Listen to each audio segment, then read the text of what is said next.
Bonjour à tous. Dans cette vidéo, j'aimerais répondre à la question, une question un peu spéciale par rapport aux questions que je traite d'habitude, c'est qu'est-ce que la science pense des relations à distance? Alors, ça peut être étonnant hein, de vouloir combiner un peu science et relations à distance, euh, parce que on peut penser que ce sont deux, voilà, deux domaines hétérogènes hein, où la science n'aurait pas grand-chose à dire sur les relations, d'autant plus sur les relations à distance. Mais il faut bien distinguer voilà, deux choses, hein. D'abord, qu'est-ce que la science? Alors la science, c'est une connaissance qui a pour but de décrire le réel. De décrire le réel dans son essence, c'est-à-dire de trouver vraiment qu'est-ce qui est là devant nous et comment est-ce que mon discours peut s'approcher au maximum de ce qui nous est présenté. Voilà. Et au XVIIIe siècle, il y a eu une distinction entre les sciences humaines d'un côté et les sciences dites dures de l'autre. Alors, par la différence entre les deux, hein, c'est que c'est l'objet. Pour faire simple, c'est-à-dire qu'en fait, les sciences dites dures s'occupent des faits, disons, des choses, la nature, l'environnement, les animaux, etc. Alors que les sciences humaines s'occupent de l'homme. Et il y a un problème, ce qui est que, en fait, les sciences dures peuvent prédire hein, leur objet parce que ce sont des choses en fait qui n'ont pas de conscience et donc qui n'ont pas de liberté. Et comme elles n'ont pas de liberté, elles sont déterminées par des causes et des choses et cette détermination fait qu'on va pouvoir prédire ce qui va arriver. C'est pour ça que on est capable de trouver les lois des mouvements des planètes parce que ce sont des objets, des choses qui font toujours la même chose et qui sont causées par des déterminations extérieures. Voilà, et c'est pour ça qu'on est capable de trouver les équations du mouvement des planètes autour du système solaire. Par contre, dès qu'on est dans le domaine de l'homme, il y a quelque chose qui s'appelle la liberté, qui est inhérent à l'homme, et cette liberté fait qu'on ne peut pas prévoir tout ce qui va se passer. Par exemple, s'il y a un feu rouge, dans la plupart des cas, les hommes, bien sûr, vont s'arrêter. Hein, mais il y a des moments où on ne va pas s'arrêter. Et ça, c'est la liberté de l'homme qui fait qu'il va avoir un choix d'action et il ne sera pas déterminé uniquement par les causes extérieures. Voilà comment on peut expliquer simplement le problème. Donc, dès qu'on parle de la science et des relations à distance, on parle bien des sciences humaines qui vont essayer donc de décrire les comportements en général des hommes, hein. On peut peut-être, sous le nom de loi normale, montrer en fait que voilà, il y a il y a un panel d'hommes, d'individus, et qui vont à peu près suivre les mêmes règles. Voilà. Disons de l'ordre de 80 à 90% des hommes vont faire ça dans telle ou telle situation. Par exemple, dans un feu rouge, ils vont s'arrêter. Et dans les 10% des cas, 10-20% des cas restants, ils vont pas s'arrêter pour telle ou telle raison. Voilà. Euh, bon, maintenant qu'on a dit ça sur qu'est-ce que la science, voilà, qu'est-ce que la science a à nous dire des relations à distance? Alors, la première chose que la science a à nous dire des relations à distance, c'est que, ben, on peut faire en fait une sorte d'historique des relations à distance.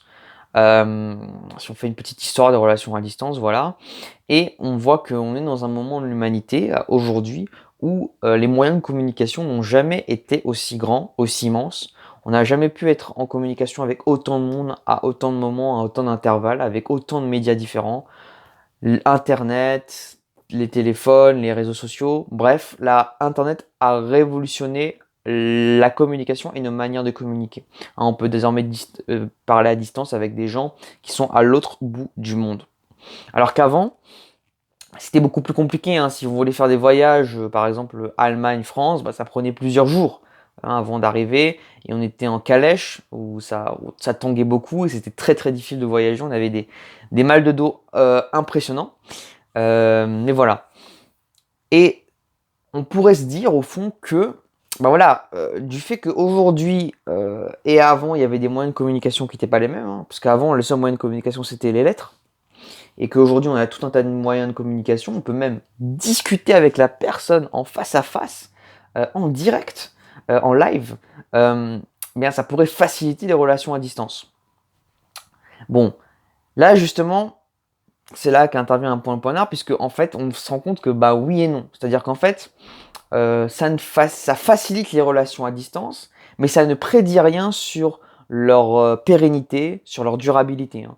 c'est pas parce qu'on a ces moyens de communication aujourd'hui que les relations à distance fonctionnent mieux, hein. La plupart des relations à distance échouent. Mais en fait, c'est parce que tout simplement une relation à distance, c'est d'abord une relation, hein. C'est d'abord une relation entre deux êtres humains. Et la plupart des relations, bon, ont tendance à échouer, hein, malheureusement, parce que euh, pour plein de raisons multiples, extérieures à la distance, parfois justement les relations s'effondrent. Bon, maintenant que les scientifiques en fait ont voulu essayer de montrer que les relations à distance, bah, c'était des relations en fait qui pouvaient créer des liens en fait au-delà de la distance physique. Voilà. Je pense, à mon avis, que l'apport principal des sciences humaines de la relation à distance a été de montrer la distinction entre l'attachement et la proximité. L'attachement et la proximité, ce sont deux concepts totalement différents en fait. On peut penser que pour être attaché à quelqu'un, il faut nécessairement être proche de lui physiquement. En fait, ce que montraient beaucoup d'études en fait, c'est que il y a un sens de l'intimité qui était créé justement par le fait parfois d'être à distance. C'est-à-dire qu'en fait, le fait même d'être à distance donne aux gens une manière autre de discuter. Ainsi, par exemple, si on est dans une relation dite classique où les deux personnes vivent sous le même toit, bah en fait les échanges vont être, vont avoir ça va être un certain type d'échange qui sera beaucoup moins verbal et beaucoup plus latent, enfin pas latent, mais qui sera beaucoup plus dans les gestes, dans l'affection physique, corporelle, etc. Où on va supposer beaucoup de choses en fait. Alors qu'en fait dans les relations à distance, il y a quelque chose, il y a un mouvement qui est que en fait dans les relations à distance, les individus sont obligés de communiquer et d'exprimer, de rendre manifeste toutes leurs émotions, toutes leurs pensées, hein. Ils sont obligés de dire à l'autre, voilà, je t'aime. Ils sont obligés de manifester les émotions, les sentiments, parce que sinon, ça ne se voit pas. Et si ça ne se voit pas, eh bien, ça ne pérennise pas la relation. Et un des deux partenaires, en général, se plaint, voilà, il se dit, voilà, tu ne me montres pas assez de signes d'affection, etc. Et dans les relations à distance, ces moments-là arrivent beaucoup plus tôt, hein. On est beaucoup plus confronté à ce problème-là parce que on est obligé de montrer son affection, parce que si on ne montre pas son affection à travers la parole, ou au moins à travers des écrits, eh bien on ne peut pas montrer son affection, on ne peut pas dire à l'autre voilà je t'aime, hein. Et généralement on n'écrit pas des lettres à son partenaire quand on est dans une relation de proximité, hein. C'est une autre manière encore de discuter qui montre à quel point en fait la relation à distance implique une autre manière de communiquer, une autre manière de penser. Et cette contrainte force les individus qui sont dans leur relation à distance à créer de nouvelles manières de communiquer, de partager, de lier leurs intimités. Et en fait, voilà, c'est ça ce qu'a montré les sciences, selon moi, de la relation à distance, c'est que l'attachement, c'est-à-dire le fait de se sentir proche de quelqu'un et d'aimer cette proximité à quelqu'un, eh bien, cette proximité n'était pas nécessairement une proximité géographique, mais d'abord une proximité sentimentale, émotionnelle, hein. Donc je pense que s'il y a deux types de proximité, une proximité géographique, il y a aussi une proximité sentimentale et émotionnelle. Et l'attachement, c'est cette proximité émotionnelle. Alors que, mais l'attachement ne suppose cette proximité émotionnelle, mais ne suppose pas cette proximité géographique. Et en fait, on a tendance à confondre les deux. On a tendance à penser qu'une proximité géographique suffit à avoir une proximité émotionnelle. Ce qui est évidemment bien sûr le cas, hein, puisque souvent, par nécessité de géographie, de proximité, on est amené à rencontrer des gens, à tisser des liens avec eux, évidemment. Mais l'un n'implique pas nécessairement l'autre, hein, et on peut être dans une distance, et donc sans proximité géographique, et avoir une vraie distance, une vraie proximité, pardon, justement, une vraie proximité affective avec quelqu'un d'autre. Voilà. Voilà ce que je pense de ce qu'a dit la science des relations à distance. Alors il y aurait beaucoup de choses à dire. Il y a beaucoup d'articles qui ont été faits sur le sujet, beaucoup d'articles différents qui essaient même de modéliser en fait les manières de communiquer à l'autre, la manière dont les personnes pensent eux-mêmes leurs relations, avec des théories et des modèles assez complexes, assez élaborés même dans certains articles. Euh, je mettrai en description deux articles. Euh, je pense qu'il y aurait beaucoup plus de choses à dire, mais voilà ce que j'ai retenu en tout cas des sciences et de la relation à distance. Voilà. Si vous voulez d'autres vidéos dans le genre, n'hésitez pas à mettre dans les commentaires.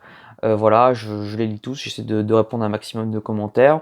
Si vous n'êtes pas abonné, faites-le et si vous pouvez mettre un pouce bleu, voilà, ça m'aide beaucoup pour le référencement et pour pouvoir, produire de nouveaux contenus, voilà. Sur ce, eh bien, je vous dis à très, très bientôt pour une prochaine vidéo et peut-être, une suite à celle-là si ça vous intéresse, d'autres aspects de ce que la science dit des relations à distance. Voilà, mettez-le moi dans les commentaires. Je vous dis à très bientôt pour une prochaine vidéo.